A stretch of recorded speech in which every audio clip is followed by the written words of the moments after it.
On করলাম live class আমাদের। So good afternoon everyone formally, and we are going to start today a different topic. Vikram, should I start? Yes, sir, of course. Okay, fine. So today we are going to speak on discuss on the particular topic that is called uh, Henry James's theory of fiction. Now, Henry James as a novelist that we have discussed so far, and Henry James's novel, The Portrait of a Lady, that magnum opus, and what kind of ideas that helped, promoted, evoked the novelist to write a novel like this. So far we have discussed. Now, Henry James is also considered as a theorist, a thinker on the novel, on the various issues of novel writing genre. So today we shall be focusing on this particular topic. Now, before I start talking about the novel writing procedure, the genre, the theories of fiction, I think we should go back to that very ancient practice that everyone loves stories. And now, since when the concept of quote-unquote speech is there, so long we are conversing, history will say repeatedly that since then, because there is no definite record till now, since when we are in love with this storytelling tradition. The storytelling tradition is really a very ancient practice, and even today, we love to tell stories, we love to listen to stories. So, this is nothing new that people will read novels. People will go through stories. So, these are very ancient ones. Now, when we are talking of this tradition of storytelling, then we have to think of those particular aspects of storytelling tradition, that it is deeply connected to human psyche, and there is a kind of a deep psychological chemistry that is operated through us and that we experience while we listen to stories and while we tell stories actually. It is basically said, when you tell a story, when you write a story, you actually get refreshed. You actually get rejuvenated. It is a de-stressing effect. The relaxation, not only in that way that someone is telling a story and the others are listening to, someone has written a story and others are reading too, not in that way. Rather, it is something that you can channelize your thought to the rest of the people.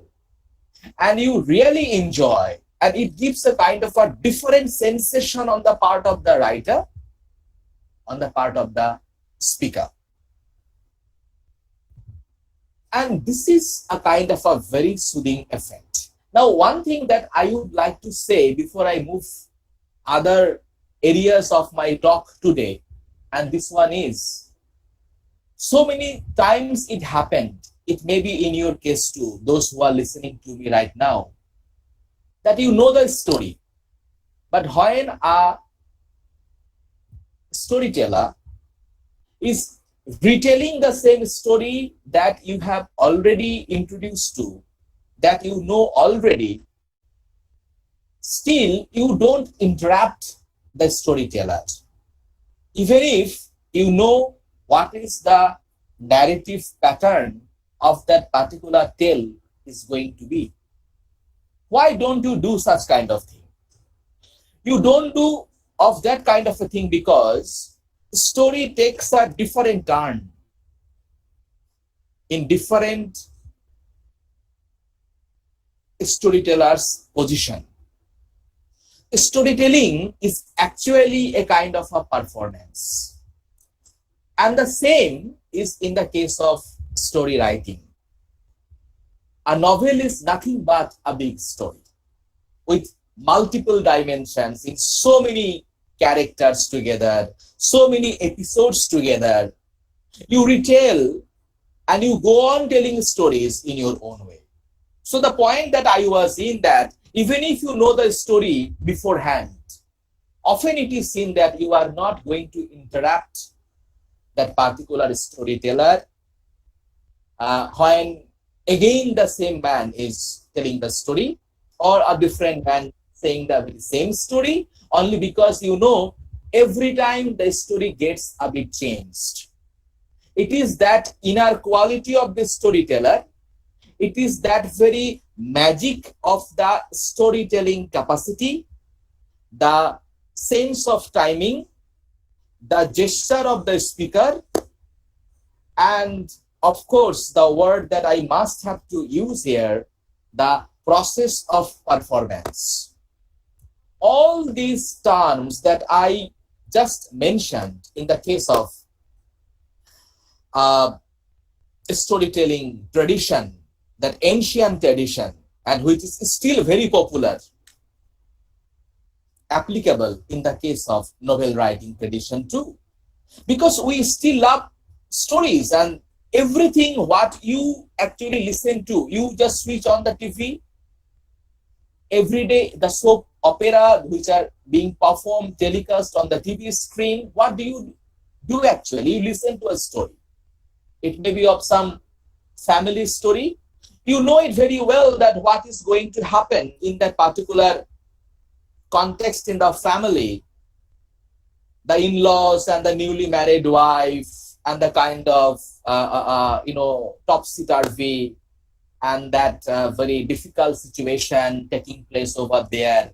You know what is happening over there, but still you think that something new might come. And it may be the news channel. Again, you just waiting for a new story, a new gossip, a new kind of information. But the basic essence in all the cases is that you are listening to a story. Now, since when that particular genre called novel writing tradition, it came into vogue, there is no definite answer. Some people say it was in Spain. Someone is there to say it was the tale of Genji. That means in Japan, the Japanese people who started writing this one. And I just, consulted so many materials where it was written over there that probably it was in the ancient Egypt, where for the first time, or ancient Greece even. So many references are there that they are claiming that the seeds of a story, the novel writing technique can be found in so many places. And critics are of that capacity too, that they often compare, they often actually categorize that, epic has a direct connection to the novel genre. Epic is written in verse form, a novel is written in prose format. Apart from this basic difference in language, in the format of verse form and the prose form, what we actually see, what we actually do and learn is that, epic has some indirect connection, according to some of the critics that we generally see, and they try to attach such kind of a thing. Now, the early stories, early traditions of novel writing, that seed, the germination process, that is basically oral culture, oral tradition.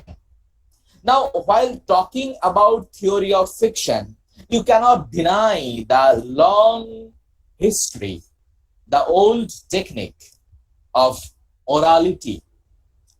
Early people started telling stories far earlier than the technique of writing was initiated.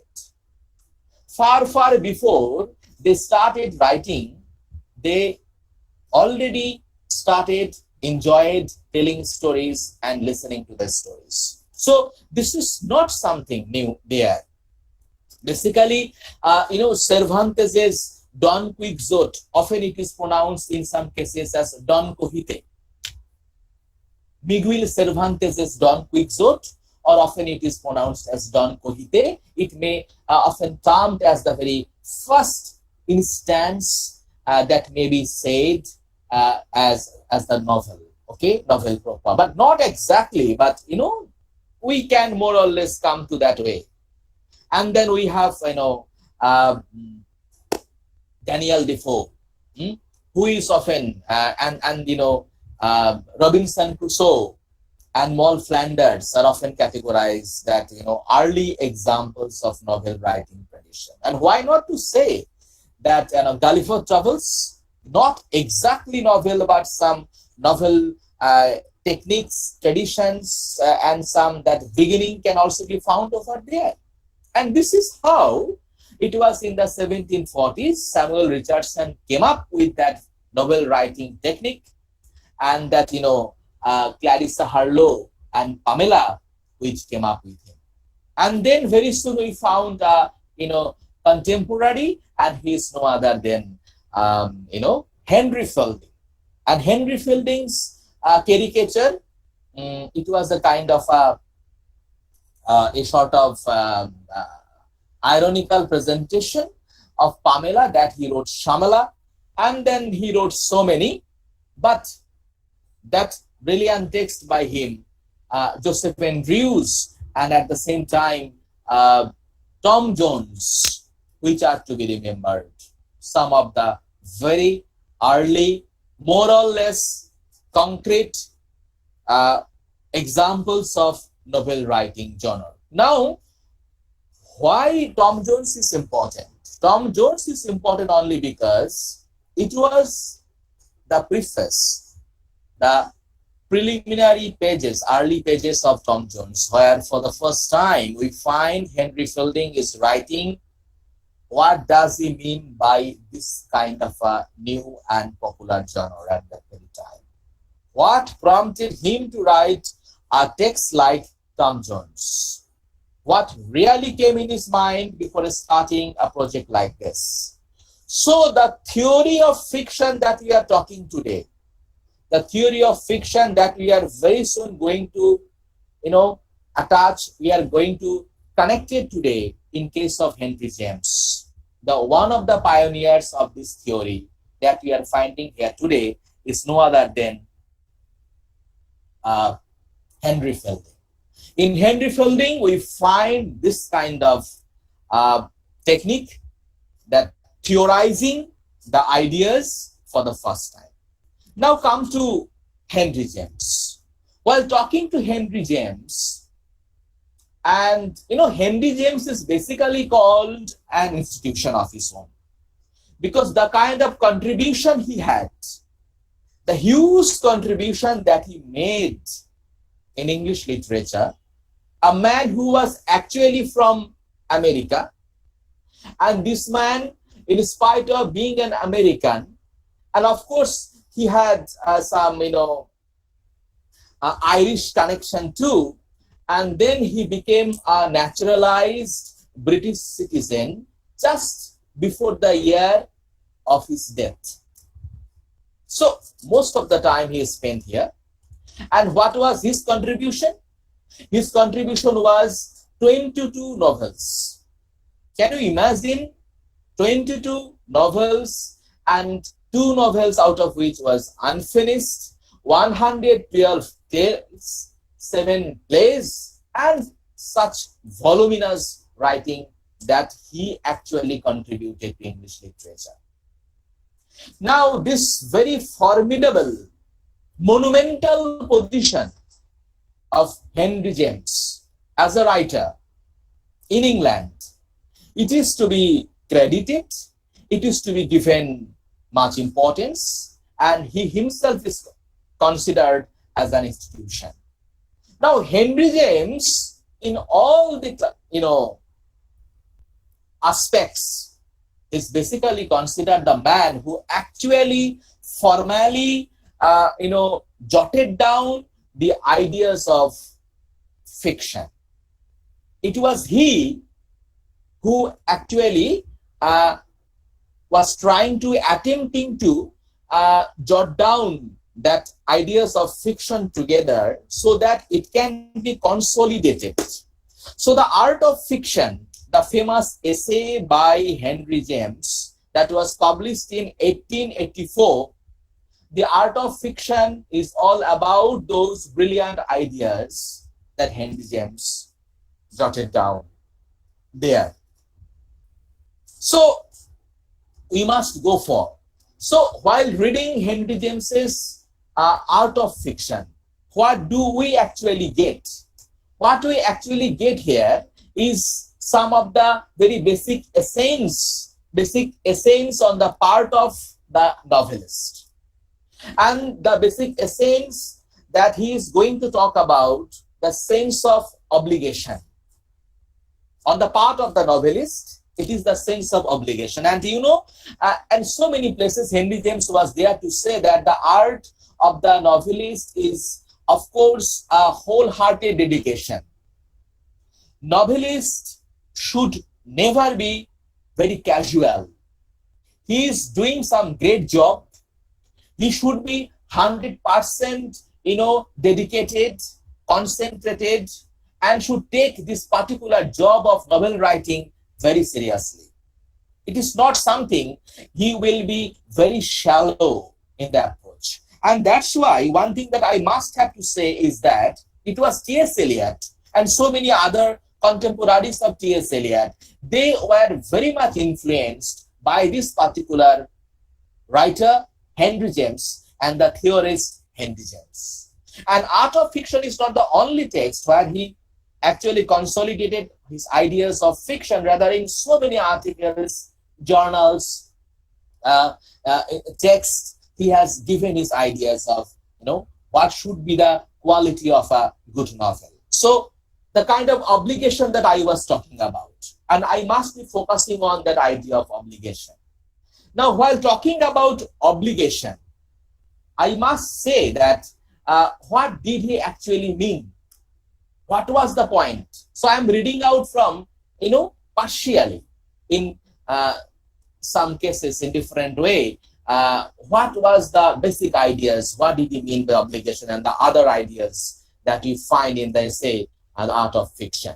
The only obligation to which in advance we may hold a novel without incurring the accusation of being arbitrary is that it be interesting.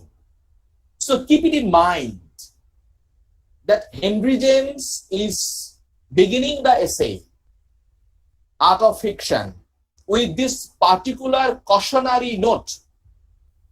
One cannot be arbitrary, and one should always keep in mind that the narrative, the text must be very interesting. If it is not interesting, if it doesn't arouse, a kind of sense of interest on the mind of the readers, what is the use of it? And he continues that general responsibility rests upon it. It is the only and one I can think of. So look how much importance Henry James is giving in the essay Art of Fiction, that it must be interesting, it will never be arbitrary, and this is a kind of a responsibility on the part of the novelist. And the novelist should be very much, straightforward, very much authentic, very much genuine while writing a novel. And this is the only thing that he can think of. Now, as we go more and more in the text Art of Fiction, that famous text of 1884, we find some of the more ideas about novel. So what, according to Henry James, was a novel?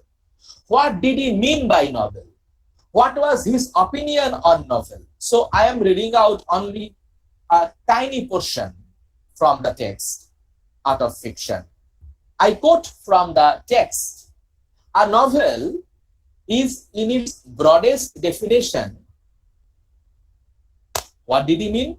A novel is, in its broadest definition, a personal, a direct impression of life. Look how simple, so clear-cut, so straightforward Henry James is in the definition of novel. Again, I am repeating. A novel is, in its broadest definition, a personal, a direct impression of life that, to begin with, constitutes its value, which is greater or less according to the intensity of the impression. But there will be no intensity at all, and there will be no value unless there is freedom to feel and say. So the very last portion, the clause, unless there is freedom to feel and say, is once again an eye-opener for all the upcoming writers of the novel. Now, you must create a room for the readers. You must create a room for the characters as well. And there will be a kind of a free flow of thinking, a space that we call freedom, a space for feeling, a space where the characters can grow up, as it is in the case of the novel The Portrait of a Lady. And also, at the same time, we find that there will be space for the readers, so that the gaps there will be there, they can fill it out. They can imagine, they can think in their own way. Such kind of definition by Henry James makes it clear that he is very pragmatic, very straightforward, and very to the point to make our ideas clear. Now, we all know that writing a novel is never a matter of joke, because the form of a novel is something, it is so huge. Basically considered that the minimum word limit that a novel should have is 60,000 to 2 lakh. That is basically a kind of a tentative word limit that we can think of a novel should have. Otherwise, it would not be a very proper kind of novel, because there are so many different, fractions, so many different types of novel, no doubt. And another version is called novella too, quite tiny in size, but the kind of word limit I just said is that standard kind of time, word limit that a novelist should maintain. Otherwise, it would never be a successful kind of a novel. So the form is, of course, the big problem. Form is something that the novelist should be aware of. So what was Henry James's opinion regarding the form of a novel? Okay, I am again quoting from the text, Art of Fiction. The form, it seems to me, is to be appreciated after the fact. So once again, this particular statement makes it clear what should be the basic essence of the form. The form, it seems to me, is to be appreciated after the fact. Then the author's choice has been made. His standard has been indicated. Then we can follow lines and directions and compare tones and resemblances. Then, in a word, we can enjoy one of the most charming of pleasures. We can estimate quality. We can apply the test of execution. So look, the very heavy, wet words and phrases that we find in this particular portion where Henry James is talking about what should be the exact form of novel writing, that it must be appreciated after the fact. An author's choice has been made.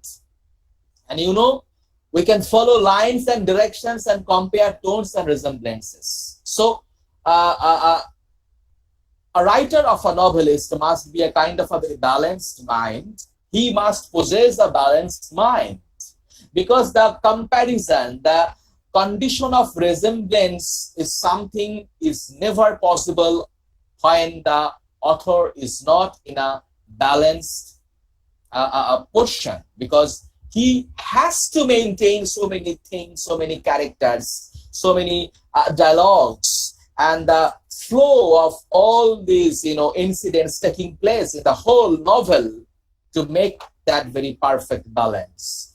It should never be, biased. It should never be something that is overlooked, and we can enjoy most charming of pleasure. It must be very charming. It must be full of pleasure, and the quality of the novel. Whatever you write cannot be a novel, okay? Anything that you write 60,000 words or 2 lakh words is not a novel. It must be full of pleasure. And some basic quality, of course, will be there. Otherwise, it will merely a kind of a wastage and nothing else. Now, if these are to be followed, I think that so many other issues are left and which are to be learned here, that what other suggestions that Henry James had to say for the upcoming writers and those who are the connoisseurs of novel genre, because novel can have so many other aspects too. So what are the other aspects that we should be focused while writing novel, while reading novel, and while criticizing novel? Because this theory can also help a lot to the critics, that these are some of the basic frame that he's making for us, and on the basis of this basic frame we can actually tally whether a novel is a perfect one or it is not. Now, so what are the other things that the novelist should maintain? What does the novelist do?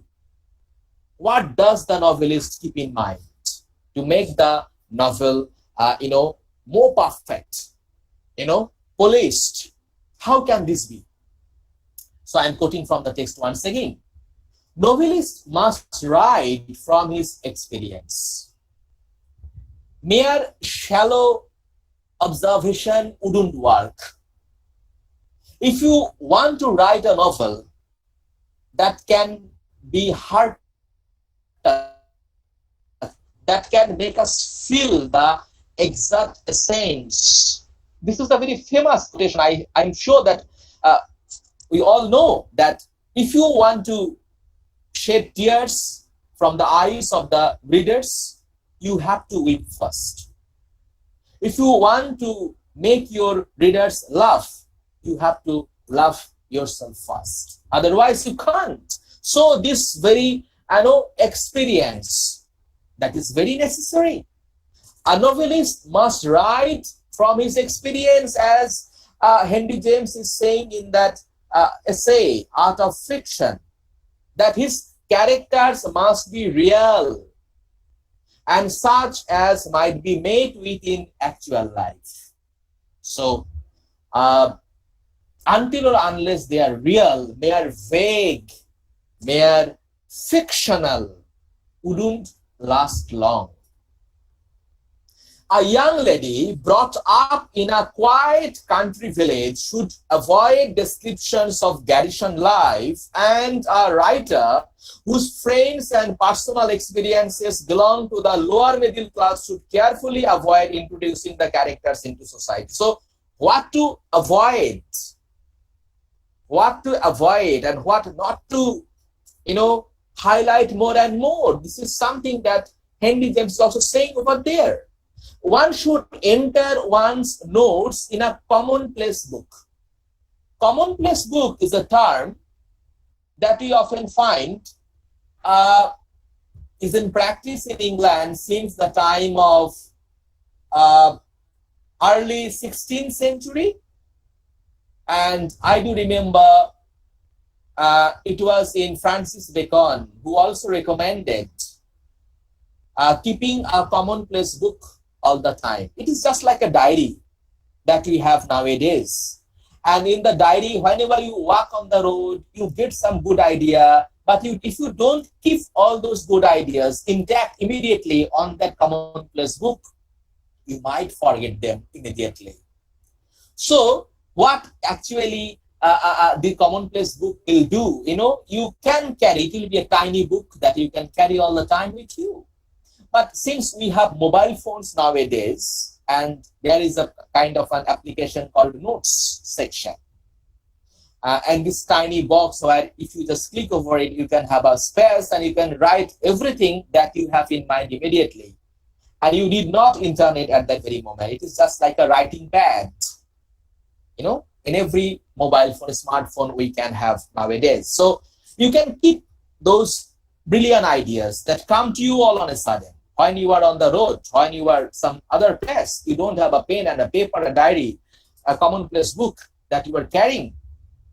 If it is not there with you, then you can, in that portion, you can write them down. So you need to note down all the time. So what you are planning to, what you are trying to work on, that one's figures should be clear in outline. If the plan is not clear to you, if the ideas are not clear to you, we cannot write a very clear image. It will be juxtaposed, it will be hodgepodge, it will never be a clear until or unless you have the clear outline. It cannot be a successful one. Making them clear by some trick of speech or carriage in a bad method and describing them at length is a worse one.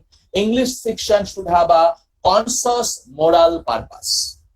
Morality that Henry James is also focusing on. English fiction should have a conscious moral purpose. Look, a writer must be moral. He cannot actually promote immorality. He cannot promote something that is very harmful for the society, that can provoke someone to go for the wrong way of life. So, conscious moral purpose. He must be very specific what the purpose is, what he is going to do in the project, and that morality, that basic moral purpose, he must maintain all the time. It is almost impossible to estimate too highly the value of careful workmanship, that is of style. Most important point of all is the story. And ultimately, the most significant one, the most important thing that he's talking about is story. And I must close the chapter of Art of Fiction here saying that very significant line, quote unquote, that Henry James is actually saying, the story is everything. Story matters, Every filmmaker, you go to the filmmakers, you talk to them, you have a script in your mind. A film cannot be made until or unless you don't have a story. Story matters. Now come to the point of the Portrait of a Lady. And in the preface of the Portrait of a Lady, which is also very significant, and just like the Art of Fiction, here also are tidbits of the specificity of writing technique of the novel genre that he has talked about. And he also made it clear very much that how the idea of writing novel actually was germinated on a one particular character, and the character is no other than Isabel Archer. And it was Isabel Archer through which everything revolved. And then while he was developing the character Isabel Archer, and for which he is actually very much indebted to Ivan Turgenev. it was Ivan Turgenev for whom he is actually indebted to, and the techniques that he actually learned from Ivan Turgenev, actually those are employed very much, and that he has mentioned particularly in the preface to the Portrait of a Lady. Now, in the Portrait of a Lady, there is a particular section with which I will stop this talk today. And in this section of the preface to the Portrait of a Lady, he is talking about some of the basic ideas of fiction. Henry James is speaking there. The house of fiction has, in short, not one window. This is the very famous passage that you find in the preface to the Portrait of a Lady. The house of fiction is such a very gala project, okay? Fiction is something such a very huge project. So the house of fiction has, in short, not one window. No, it is never a one window project, but a million. A number of possible windows not to be reckoned, rather every one of which has been pierced, is still pierceable in its vast front by the need of the individual vision and by the pressure of the individual will. These apertures of dissimilar shape and size hang so altogether over the human scene that we might have expected of them a greater sameness of report that we find. So what Henry James is talking all about in the preface to the Portrait of a Lady, that first of all, novel writing is a huge project having multiple layers that he is talking about, not of one window, rather million windows. And there we need individual vision and so many other visions too. And everyone is, when a reader reads the novel, he also at the same time getting enjoyed, he is enjoying, getting entertained, at the same time he is making some parallel, he is making some negotiation. And this negotiation of his own and personal will and knowledge, and at the same time what the writer has written. And this continues throughout the novel proper. So a writer must know what are the expectations of the readers, what are the demands in the mind of the reader. So keeping all those things in mind, a reader will go on reading those texts. So I continue. They are but windows at the best, mere holes in a dead wall, disconnected, parsed aloft. They are not hinged doors opening straight upon light. They have this mark of their own, that at each of them stands a figure with a pair of eyes, at least with a field glass, which forms again and again for observation a unique instrument, ensuring to the person making use of it an impression distinct from every other. So the job of a novelist is a very subtle one. He must be a kind of a man who can know the psychology of so many people and can think of in diversified way, in a disconnected, disjointed way. He is very much focused on each and every character, the demands, the portrayal, the growth of each and every character. He must be a man of observation.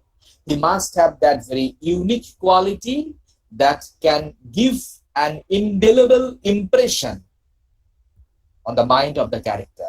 And that impression will be manufactured, will be prepared in such a way that it will be also put a greater influence on the mind of the listeners, on the mind of the readers. So that's all about the theories of Henry James. Thank you so much for your patient listening. So we are coming to an end on today's talk. Thank you again.